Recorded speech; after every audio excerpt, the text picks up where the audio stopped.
রাতের ডিনারে রুটির সাথে খাওয়ার জন্য খুব অল্প সময়ে বানিয়ে নিন সম্পূর্ণ ভিন্ন স্বাদের আলু ভাজা রেসিপি, যেটা খেতে এত টেস্ট হয় যে রুটির সাথে এই একটাই পদ যথেষ্ট। নমস্কার, আমি রিয়া। আমার চ্যানেলে নতুন একটি পর্বে আপনাদের সবাইকে স্বাগত জানাই। আশা করি আপনারা সবাই ভালো আছেন। আজ আমি আপনাদের সঙ্গে শেয়ার করতে চলেছি সম্পূর্ণ ভিন্ন স্বাদের আলু ভাজা রেসিপি, যেটা খুব কম সময়ে তৈরি হয়ে যায় আর রুটির জন্য একদম একটা পারফেক্ট রেসিপি। চলুন তাহলে দেখে নেওয়া যাক। প্রথমে আমি আলুগুলো কেটে নিয়েছি, আর আলুগুলো কিন্তু ভীষণ সরু নয় আবার বেশি মোটাও নয়, ঠিক মিডিয়াম মাপে কেটে নিয়েছি বা কুচিয়ে নিয়েছি। এরপর গ্যাসে একটা কড়াই বসিয়ে পরিমাণ মতো তেল দিয়ে তেলটাকে খুব ভালো করে গরম করে নিয়ে গ্যাসের ফ্লেমটাকে একদম লোতে করে দিয়ে প্রথমে ফোড়নে দিয়ে দিলাম কিছুটা গোটা জিরে এবং তার সাথে দিয়ে দিলাম 3টে শুকনো লঙ্কা। ফোড়নটাকে কয়েক সেকেন্ড নাড়াচাড়া করে নিয়ে এর মধ্যে অ্যাড করে দিলাম হচ্ছে আগে থেকে 3 থেকে 4টে রসুনকে একটু কুচিয়ে রেখেছিলাম, সেটা দিয়ে দিলাম। রসুনটা যখন একটু লাল লাল হয়ে এসেছে ঠিক সেই সময় দিয়ে দিলাম হচ্ছে আগে থেকে কুচিয়ে রাখা আলুগুলো দিয়ে খুব ভালো করে নাড়াচাড়া করে নিচ্ছি। তবে এখন কিন্তু গ্যাসের ফ্লেমটাকে মিডিয়ামে করে দিয়েছি। খুব ভালো করে নাড়াচাড়া করে দিয়ে ঢাকা দিয়ে দেব বেশ 2 থেকে 3 মিনিটের জন্য। 2 থেকে 3 মিনিট পর চলুন দেখে নেওয়া যাক।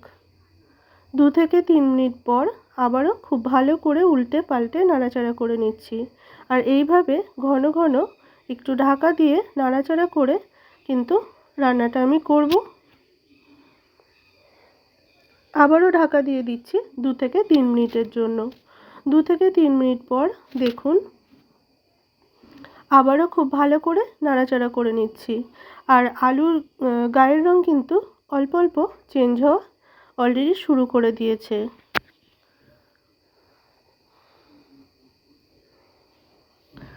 খুব ভালো করে নাড়াচাড়া করে নিয়ে এরপর এর মধ্যে অ্যাড করে দেব হচ্ছে স্বাদ মতো লবণ। এরপর দিয়ে দিলাম হচ্ছে পরিমাণ মতো হলুদ গুঁড়ো।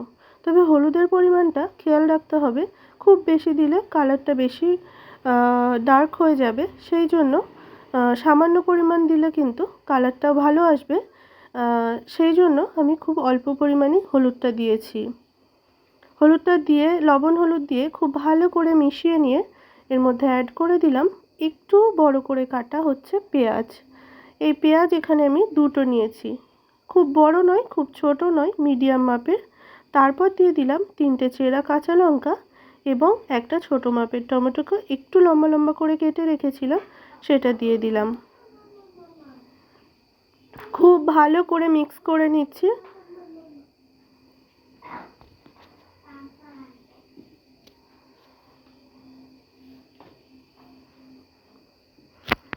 খুব ভালো করে মেশানো হয়ে গেছে। এরপর আবারও ঢাকা দিয়ে দেব 2 থেকে 3 মিনিটের জন্য।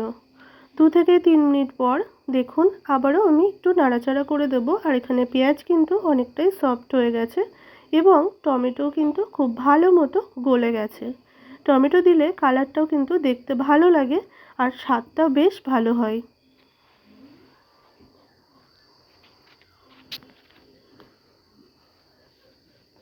এরপর আমি নাড়াচাড়া করে কিন্তু 2 থেকে 3 মিনিট হচ্ছে ভাজাটা করে নেব। এই পর্যায়ে দেখে নিচ্ছি যে আলুগুলো ঠিক কতটা সিদ্ধ হয়েছে। যেহেতু একটু বড় করে কাটা তাই সিদ্ধ হতে একটু সময়ই লাগছে। আলু এখনও সিদ্ধ হতে বাকি আছে, তাই আমি আবারও একটু ঢাকা দিয়ে দিলাম। 2 মিনিটের জন্য ঢাকা দিয়েছিলাম। 2 মিনিট পর ঢাকা খুলে দেখে নেব। খুব ভালো করে আগে নাড়াচাড়া করে নেব আর তারপর দেখে নেব আলুটা কতটা সিদ্ধ হয়েছে।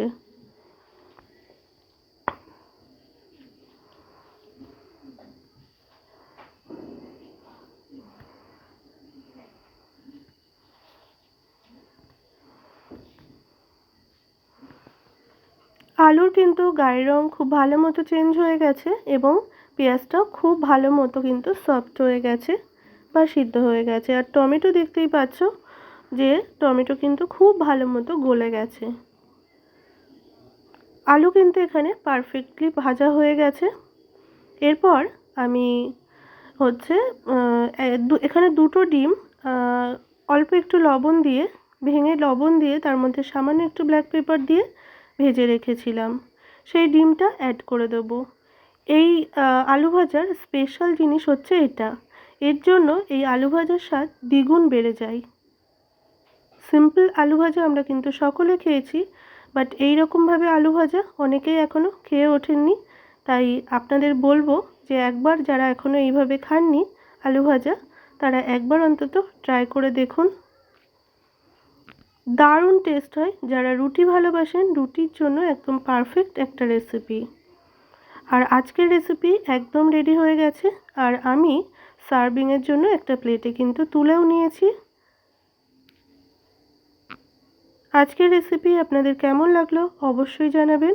রেসিপি ভালো লাগলে অবশ্যই একটা লাইক করবেন, আর আমার চ্যানেলে নতুন বন্ধু হয়ে থাকলে প্লিজ চ্যানেলটিকে সাবস্ক্রাইব করে দেবেন। অনেক ধন্যবাদ সবাইকে।